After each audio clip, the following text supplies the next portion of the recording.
ಸೂರ್ಯನಾದನ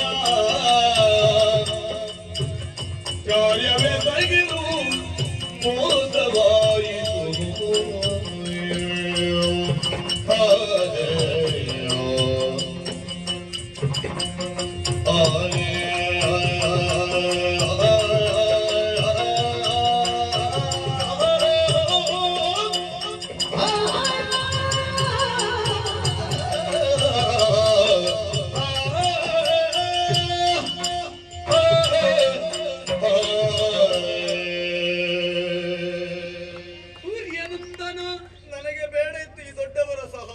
ಕರ್ಮಸಾಕ್ಷಿಯ ಮಗ ನೀನು, ನಾನು ಸುಮ್ಮನೆ ಇರ್ತಿದ್ದೆ. ಕರ್ಮಸಾಕ್ಷಿಯ ಕುಲಸಂಭವ ನಾನು.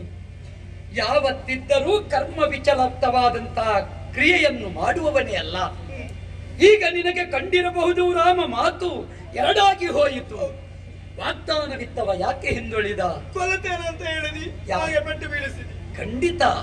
ಆದ್ರೆ ನುಡಿದಂತೆ ನಡೆಯುವುದಕ್ಕಾಯಿತು ಇಲ್ಲ. ನೀ ಆಡುವುದು ತಪ್ಪಲ್ಲ, ನೀ ಅಧೈರ್ಯವಂತನಾಗಿದ್ದಿ.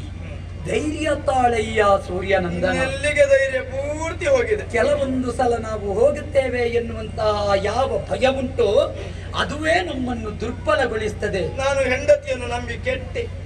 ನೀನು ರಾಮನನ್ನು ನಂಬದೆ ಕೆಟ್ಟೆ, ನೀ ಹೆಂಡತಿಯನ್ನೇ ನಂಬಿ ಕೆಟ್ಟದ್ದು. ಯಾಕೆ? ನಿನ್ನ ಧೈರ್ಯದಲ್ಲಿ ಹೆಂಡತಿ ಸಿಗುತ್ತಾಳೆ ಅಂತ ಭಾವಿಸಿ. ಅದೇ ನಿನಗೆ ಹೆಂಡತಿ ಇಲ್ಲ, ಏನಿಲ್ಲ. ನಿನಗೆ ಲಕ್ಷ್ಯ ಇದ್ದದ್ದು ಹೆಂಡತಿ ಸಿಗುವುದು ಮಾತ್ರ. ಯಾವತ್ತಿದ್ದರೂ ಬೆಂಬಲಿಗರು ಎನ್ನುವುದು ಹಿಂದಿರುವುದು ಸುಗ್ರೀವ. ಮುಂದೆ ಹೋಗುವ ನಮಗೆ ಗುರಿ ಲಕ್ಷ್ಯ. ಆದ್ದರಿಂದ ನಿನ್ನಲ್ಲಿದ್ದ ಆತ್ಮವಿಶ್ವಾಸ ನಿನಗೆ ಕೈ ಕೊಡುವುದಕ್ಕೆ ಕಾರಣ ಕೇವಲ ಹಿಂದೆ ಇದ್ದಾರೆ ಎನ್ನುವುದಷ್ಟೇ. ಹಿಂದೆ ಇದ್ದವರು ನಮ್ಮನ್ನು ಕಾಣಿಸಬೇಕು ಅಂತಿದ್ರೆ ಮುಂದೆ ಇರುವ ನಾವು ಕಾಣುವ ಹಾಗೆ ವ್ಯವಹರಿಸಬೇಕು. ದೇವರೇ, ನೀವು ಹಿಂದೆ ಮತ್ತೆ ಸುಮ್ಮನೆ ಹಿಂದೆ ಇದ್ದವರನ್ನು ದೂರುವುದಲ್ಲ. ಹಿಮ್ಮೇಳ ಗಟ್ಟಿ ಇದ್ದರೆ ಸಾಲದು, ಮುಮ್ಮೇಳವೂ ಸರಿಬೇಕಾಗುತ್ತದೆ ಸುಗ್ರೀವ. ನಮ್ಮದೊಂದು ಮುಮ್ಮೇಳ ಪೂರ್ತಿ ಗಟ್ಟಿಯಲ್ಲಿ ನಾವು ಹೊರಟದ್ದು. ಮುಮ್ಮೇಳವು ಗಟ್ಟಿ ಉಂಟು ಅಂತ ನಂಬಿದ್ದು, ನೀನು ಮಾತ್ರ ಕೈಗೊಟ್ಟು. ಮುಮ್ಮೇಳವಾಗಿ ನಾ ಒಬ್ಬ ನಿಂತರೆ ಸಾಕಾಗುವುದಿಲ್ಲ, ಮುಂದುವರಿಯುವ ನಿನಗೂ ಆ ಗೊಡವೆ ಬೇಕಾಗುತ್ತದೆ. ಯೋಚನೆ ಮಾಡು. ನೀ ಪೂರ್ವಾಪರವನ್ನೆಲ್ಲ ಹೇಳುವುದಕ್ಕೆ ಹೊರಟೆ. ವಾಲಿ ಸುಗ್ರೀವರು ನಿಮ್ಮ ಪರಾಕ್ರಮದ ಬಗ್ಗೆ ಆಡಿದೆ. ಆದರೆ ಎಲ್ಲವನ್ನೂ ಹೇಳಿದ ನೀನು ನಿಮ್ಮದ್ದಾದಂತಹ ಅಂಗಸೌಷ್ಠವ, ರೂಪಸಿರಿ ಒಂದೇ ರೀತಿಯಾಗಿ ಉಂಟು ಅಂತ ಎಲ್ಲಿಯೂ ಹೇಳಲಿಲ್ಲ. ಕೆಲವು ಸಲ ಹಾಗೆ ಹೇಳುತ್ತೇವೆ, ತುಂಬಾ ಹೇಳುವವರೆಲ್ಲ ಹೇಳಬೇಕಾದ್ದನ್ನು ಹೇಳುವುದೇ ಇಲ್ಲ. ನಿನ್ನದ್ದು ಆದದ್ದದೇ, ಎಲ್ಲ ಹೇಳಿಸಿ ಹೇಳಬೇಕಾದ್ದನ್ನು ಹೇಳಿಲ್ಲ. ಆಳ ಭೇದವೇ ತಿಳಿಯದಾಯಿತು. ಒಂದು ವೇಳೆ ಹುರುಪಿನಿಂದ ಹೋದಂತಹ ನೀನು ಮೊದಲಂದಂತೆ ಧರ್ಮದ ಬಲ ಕುಕ್ಕಿರುವ ವಾಲಿಯನ್ನು ಕೆಡಹಿ ನಿಂತಾಗ ನಿನ್ನನ್ನು ನಾ ಘಾತಿಸ್ತಾ ಇದ್ರೆ ಮಿತ್ರ ಹತ್ಯೆಯ ದೋಷ ನನಗೆ ಬರ್ತಾ ಇತ್ತು. ಆದ್ದರಿಂದ ಮುಂದೆಯಾದರೂ ರಕ್ಷಿಸಬಲ್ಲೆ ಎಂಬ ಆತ್ಮವಿಶ್ವಾಸದಿಂದ ಎಚ್ಚರಿಕೆಯಿಂದ ಉಳಿದೆ. ಹಾಗಾದ ಕಾರಣ ಯೋಚಿಸಬೇಡ. ಅಬ್ಧಿಮತನದಲ್ಲಿ ಮೊದಲು ಬಂದದ್ದು ವಿಷವಾದರೂ ಮತ್ತೆ ಅಮೃತ. ಆದ್ದರಿಂದ ಅಮೃತೋಪಮವಾದ ಬದುಕೊಂದು ಭವಿಷ್ಯದಲ್ಲಿ ನಿನಗುಂಟು ಎನ್ನುವುದಕ್ಕೆ ಇವತ್ತು ಅಭಯ ನೀಡುತ್ತಾ ಇದ್ದೇವೆ. ನೀವು ಅಭಯ ಎಲ್ಲ ಕೊಡುದು ಬೇಡ. ಈಗ ನಿಮಗೆ ವಾಲಿ ಯಾರು, ಸುಗ್ರೀವ ಯಾರು ಅಂತ ಗೊತ್ತಾಗ್ಲಿಲ್ವಾ? ಈಗ ಕೆಳಗೆ ಬಿದ್ದು ಪೆಟ್ಟು ತಿನ್ನುವಾಗಲೂ ಆದ್ರೂ ಗೊತ್ತಾಗ್ಲಿಲ್ಲ ಇವನೇ ಸುಗ್ರೀವ ಅಂತ. ನಾನು ಯಾವತ್ತಾದ್ರೂ ಪೆಟ್ಟು ಕೊಟ್ಟದುಂಟ, ತಿಂದದ್ದೆ ಅಲ್ಲ. ಇವತ್ತು ನೀ ಕೊಡ್ಲಿಲ್ವಾ? ಒಂದು ಕೊಡ್ಲಿಕ್ಕಂತ ಹೊರಟೆ. ನೀ ಆತ್ಮವಿಶ್ವಾಸದಿಂದಲೇ ಇವತ್ತು ಹೋರಾಟ ಮಾಡಿದ್ದು. ಹೋರಾಟ ಬಹುಪರಿಸಾಗಿದೆ. ಬೆಟ್ಟವನ್ನು ಕಿತ್ತಿದ್ದಿ, ಮರವನ್ನು ಕಿತ್ತಿದ್ದಿ, ಹೋರಾಟ ಮಾಡಿದ್ದಿ, ಎಲ್ಲ ಮಾಡಿದೆ. ಹೋರಾಟ ಅತೀವವಾದ ಕಾರಣದಿಂದಲೇ ನಿನ್ನನ್ನು ತಿಳಿಯುವುದಕ್ಕೆ ಸಾಧ್ಯವಾಯಿತು. ನೀನ್ ನೆಲಕ್ಕೆ ಬಿದ್ದೆ. ಬಿದ್ದ ಮೇಲೆ ಹೋಗುವವನಿಗೆಲ್ಲ ಹೊಡೆಯುವಕ್ಕೆ, ಬೆಂಗಡಿಯಿಂದ ಹೊಡೆಯುವುದಕ್ಕೆ ರಾಮನೇನು? ರಣದಿ ಹೋಗುವವರನ್ನು ಹೊಡೆಯುವುದಕ್ಕೆ ಯುದ್ಧ ಧರ್ಮ ಸಾರುವುದಿಲ್ಲ. ಒಬ್ಬ ಕೆಟ್ಟವಾದ್ರೆ ಹೊಡೆಯಬಹುದಿತ್ತು.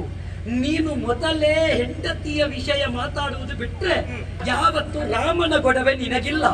ಒಂದು ವೇಳೆ ಸುಗ್ರೀವ ವಾಲಿ ಬಿದ್ದಾಗ ಹೆಂಡತಿಯನ್ನು ತರ್ತೇನೆ ಅಂತ ನೀ ಹೋಗಿದ್ದರೆ ನಿನ್ನ ಭಾವ ನಮಗೆ ಅರ್ಥ ಆಗುವುದಿಲ್ಲ. ಚಪಲಮತಿ.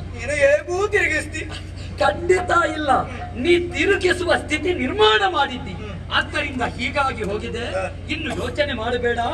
ನಿನ್ನ ಅಣ್ಣನನ್ನು ಎರಡನೇ ಬಾರಿಗೆ ನಿಗ್ರಹಿಸಿ ನಿನ್ನ ಸತಿಯನ್ನು ನಿನಗೆ ಕೊಡುತ್ತೆ.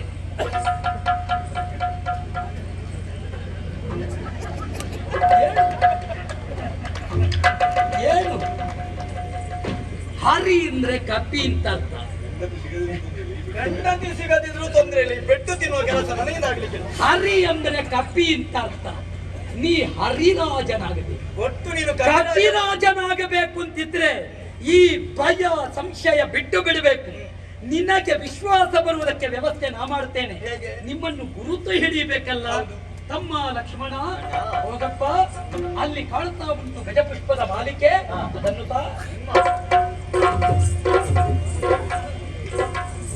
ಅಣ್ಣ ಸಿದ್ಧಪಡಿಸಿದ್ದೇನೆ.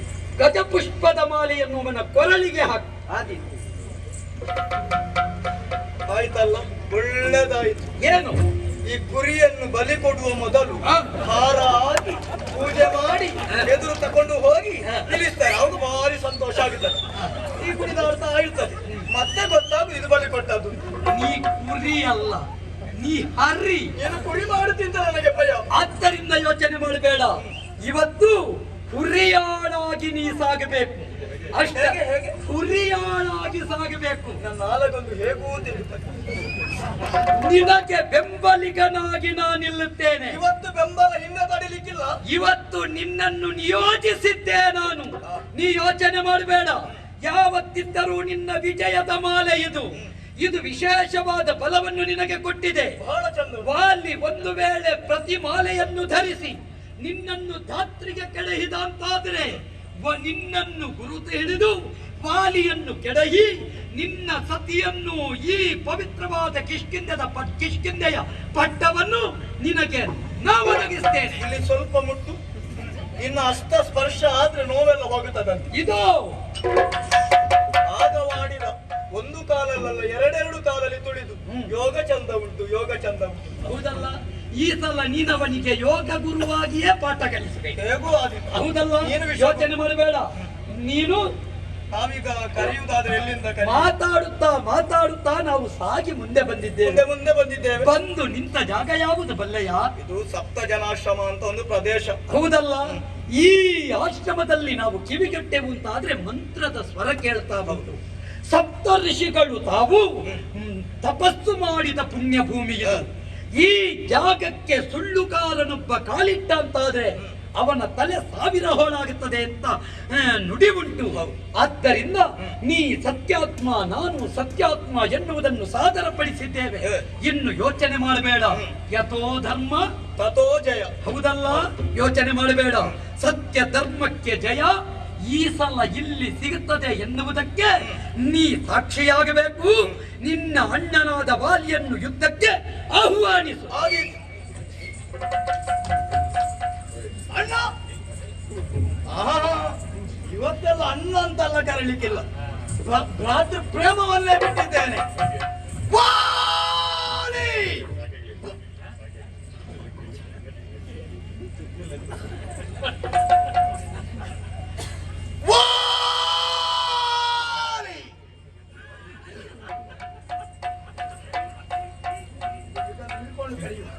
ಮತ್ತೆ ಹೋಗ್ಲಿಕ್ಕೆ ಆಗ್ತದೆ.